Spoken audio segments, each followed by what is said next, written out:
شوہر اگر مذاق میں 3 بار طلاق کہہ دے تو کیا طلاق ہو گئی، اور اگر ہو گئی تو کیا میں ان سے خرچہ مانگ سکتی ہوں؟ جی، طلاق مذاق میں دیں، سیریس دیں،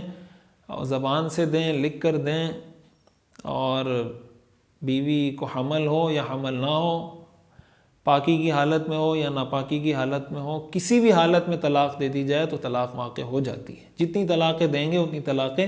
ہو جائیں گی۔ باقی جو آپ نے پوچھا ہے کہ خرچہ، عدت جو عورت کی ہوتی ہے، عدت کا خرچہ شوہر پر ہی ہوتا ہے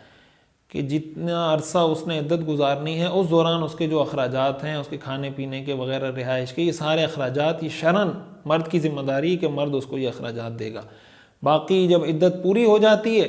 تو اس کے بعد پھر ظاہر ہے کہ آپ کا اور اس کا کوئی رشتہ نہیں ہے، تو پھر آپ اس سے کوئی خرچہ نہیں مانگ سکتی۔ ہاں، اگر بچے ہیں اور بچے آپ کے پاس ہیں تو ان کی پرورش کے حوالے سے جو اخراجات ہیں وہ ضروری اخراجات آپ ان سے لے سکتی ہیں۔ مفتی صاحب، اگر کوئی شخص معذور ہے اور اسے جوتوں میں توازن قائم کرنے کے لیے AFO کی ضرورت ہے تو اسے ٹخنوں کو ڈھانپنا ہوگا تو برائے کرم بیان کریں۔ دیکھیں، یہ جو آپ نے لکھا ہے کہ آپ کو AFO کی ضرورت ہے ٹخنوں کو ڈھانپنے کے لیے، تو یہ بالکل ڈھانپ سکتے ہیں، اس میں کوئی حرج کی بات نہیں۔ ٹخنے تو آپ جب جرابے یا موزے پہنتے ہیں اس میں بھی ڈھک جاتے ہیں، اس کا یہ مطلب نہیں ہوتا کہ آپ کے ٹخنے ڈھکے ہوئے ہیں اور آپ کو گناہ ملے گا۔ جو شریعت میں، اسلام میں منع کیا گیا ہے وہ اس بات سے منع کیا گیا کہ آدمی نے جو شلوار پہنی ہے، جو لباس پہنا ہے، اس کو نیچے نہ لٹکائے، یعنی شلوار کو، کپڑوں کو نیچے لٹکانا، اس حد تک کہ ٹخنے اس میں چھپا دیے جائیں، یہ اسلام میں منع ہے۔ لیکن اگر کوئی آدمی ویسے ہی ٹخنوں کو چھپا دیتا ہے، جیسے سردیوں میں آدمی موزے پہنتا ہے یا ویسے ہی موزے پہنتا ہے اپنی روٹین کی لائف میں، تو ٹخنے تو اس کے بھی چھپے ہوئے ہوتے ہیں، تو اس کو کوئی گناہ نہیں ملتا۔ اسی طرح جو آپ نے AFO کے لکھا ہے، کوئی اس طرح کی پٹی باندھنی پڑتی ہے، یہ باندھنا پڑتا ہے، اور پھر عذر کی وجہ سے اس میں کوئی حرج کی بات نہیں، بالکل جائز ہے۔ مفتی صاحب، گوہر الرحمان کاکڑ خانو زئی کوئٹہ سے، مفتی صاحب قراءۃ الفاتحہ خلف الامام کے مسئلے کی وضاحت کریں۔ مفتی تقی صاحب کے فیس بک پیج پر یہ لکھا تھا کہ سری نماز میں مقتدی کو فاتحہ پڑھنی چاہیے۔ لیکن مجھے نہیں پتہ آپ نے فیس بک پہ دیکھا ہے، حضرت نے کہاں لکھا ہے، اس کی تحقیق کرنی پڑے گی۔ اس حد تک یہ بات ٹھیک ہے کہ نمازوں میں سورہ فاتحہ دل میں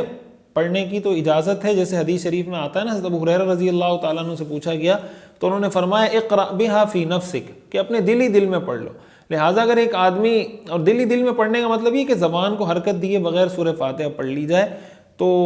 دونوں حدیثیں جمع ہو جائیں گی کہ ایک طرف جو قراءت فاتحہ والی امام ہے،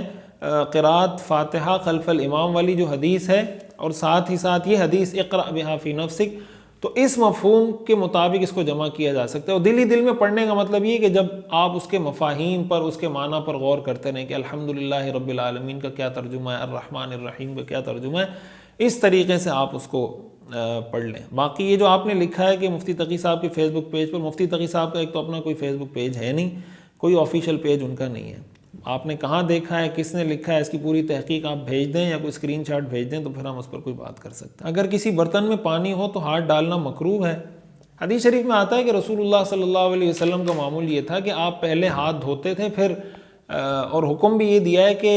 اذا استيقظ احدكم من منامه فلا يغمسن يده في الاناء حتى يغسله، کہ اگر ایک آدمی نیند سے جاگتا ہے تو اپنا ہاتھ برتن میں نہ ڈالے یہاں تک کہ پہلے ہاتھ دھو لے پھر برتن میں ہاتھ ڈالے۔ وجہ اس کی ہے کہ اگر ہاتھ پہ کوئی نجاست لگی ہوئی ہے، گندگی لگی ہوئی ہے، اور آپ بالٹی میں ہاتھ ڈال دیتے ہیں، برتن میں ہاتھ ڈال دیتے ہیں، تو وہ پانی بھی گندا ہو جائے گا، نجس اور ناپاک ہو جائے گا۔ اس لیے پہلے ہاتھ دھو لیں، ہاتھ دھونے کے بعد آپ برتن میں ہاتھ ڈال دیں اور اس کو تو پانی نکال دیں۔